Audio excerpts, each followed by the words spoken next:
லேவியராகமம் 10ஆம் அதிகாரம்.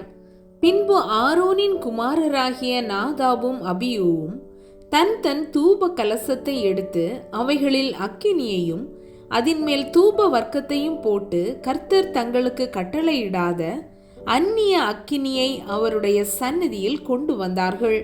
அப்பொழுது அக்கினி கர்த்தருடைய சந்நிதியிலிருந்து புறப்பட்டு அவர்களை பட்சித்தது. அவர்கள் கர்த்தருடைய சந்நிதியில் செத்தார்கள்.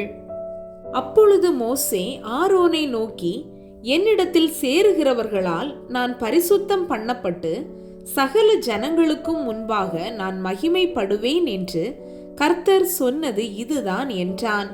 ஆரோன் பேசாதிருந்தான். பின்பு மோசே ஆரோனின் சிறிய தகப்பனான ஊசியேலின் குமாரராகிய மீசவேலையும் எல்சாபானையும் அழைத்து, நீங்கள் கிட்ட வந்து உங்கள் சகோதரரை பரிசுத்த ஸ்தலத்துக்கு முன்னின்று எடுத்து பாளையத்துக்கு புறம்பே கொண்டு போங்கள் என்றான். மோசே சொன்னபடி அவர்கள் கிட்ட வந்து அவர்களை அவர்கள் உடுத்தியிருந்த சட்டைகளோடும் எடுத்து பாளையத்துக்கு புறம்பே கொண்டு போனார்கள். மோசே ஆரோனையும் எலியேசார் இத்தாமார் என்னும் அவன் குமாரரையும் நோக்கி, நீங்கள் சாகாதபடிக்கும் சபை அனைத்தின் மேலும் கடுங்கோபம் வராதபடிக்கும் நீங்கள் உங்கள் தலைப்பாகையை எடுத்து போடாமலும் உங்கள் வஸ்திரங்களை கிழிக்காமலும் இருப்பீர்களாக. உங்கள் சகோதரராகிய இஸ்ரவேல் குடும்பத்தார் யாவரும் கர்த்தர் கொளுத்தின இந்த அக்கினிக்காக புலம்புவார்களாக. நீங்கள் சாகாதபடிக்கு ஆசரிப்பு கூடார வாசலில் இருந்து புறப்படாதிருங்கள். கர்த்தருடைய அபிஷேக தைலம் உங்கள் மேல் இருக்கிறதே என்றான். அவர்கள் மோசேயினுடைய வார்த்தையின்படியே செய்தார்கள். கர்த்தர் ஆரோனை நோக்கி, நீயும் உன்னோட கூட உன் குமாரரும் சாகாதிருக்க வேண்டுமானால் ஆசரிப்பு கூடாரத்துக்குள் பிரவேசிக்கிற போது திராட்சை ரசத்தையும் மதுவையும் குடிக்க வேண்டாம். பரிசுத்தம் உள்ளதற்கும் பரிசுத்தம் இல்லாததற்கும் தீட்டுள்ளதற்கும் தீட்டில்லாததற்கும் வித்தியாசம் பண்ணும்படிக்கும் கர்த்தர் மோசேயை கொண்டு இஸ்ரவேல் புத்திரருக்கு சொன்ன சகல பிரமாணங்களையும் அவர்களுக்கு போதிக்கும் படிக்கும் இது உங்கள் தலைமுறை தோறும் நித்திய கட்டளையாயிருக்கும் என்றார். மோசே ஆரோனையும் மீதியாயிருந்த அவன் குமாரராகிய எலியேசரையும் இத்தாமாரையும் நோக்கி, நீங்கள் கர்த்தருடைய தகன பலிகளில் மீதியான போஜன பலியை எடுத்து பலிபீட தண்டையிலே புளிப்பில்லாததாக புசியுங்கள். அது மகா பரிசுத்தமானது. அதை பரிசுத்த ஸ்தலத்திலே புசியுங்கள். அது கர்த்தருடைய தகன பலிகளில் உனக்கும் உன் குமாரருக்கும் ஏற்படுத்தப்பட்டதாயிருக்கிறது. இப்படி கட்டளை பெற்றிருக்கிறேன்.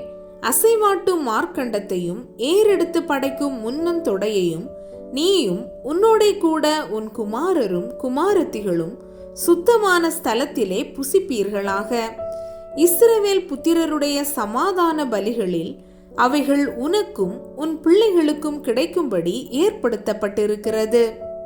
கொழுப்பாகிய தகன பலிகளோடே அவர்கள் கர்த்தருடைய சந்நிதியில் அசைவாட்டும் பலியாக அசைவாட்டும்படி ஏறெடுத்து படைக்கும் முன்னம் தொடையையும் அசைவாட்டும் மார்க்கண்டத்தையும் கொண்டு வருவார்கள். அது கர்த்தர் கட்டளையிட்டபடியே உனக்கும் உன் பிள்ளைகளுக்கும் நித்திய கட்டளையாக ஏற்படுத்தப்பட்டிருக்கிறது என்றான்.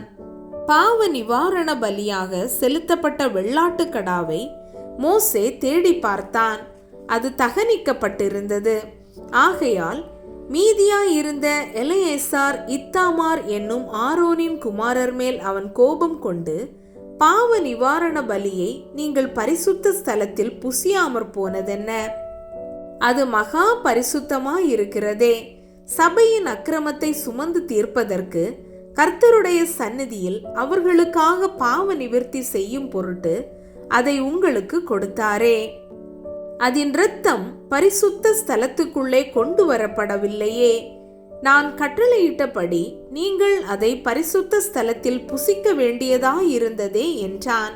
அப்பொழுது ஆரோன் மோசேயை நோக்கி, அவர்கள் தங்கள் பாவ நிவாரண பலியையும் தங்கள் சர்வாங்க தகன பலியையும் கர்த்தருடைய சந்நிதியில் செலுத்தின இன்று தானே எனக்கு இப்படி நேரிட்டதே.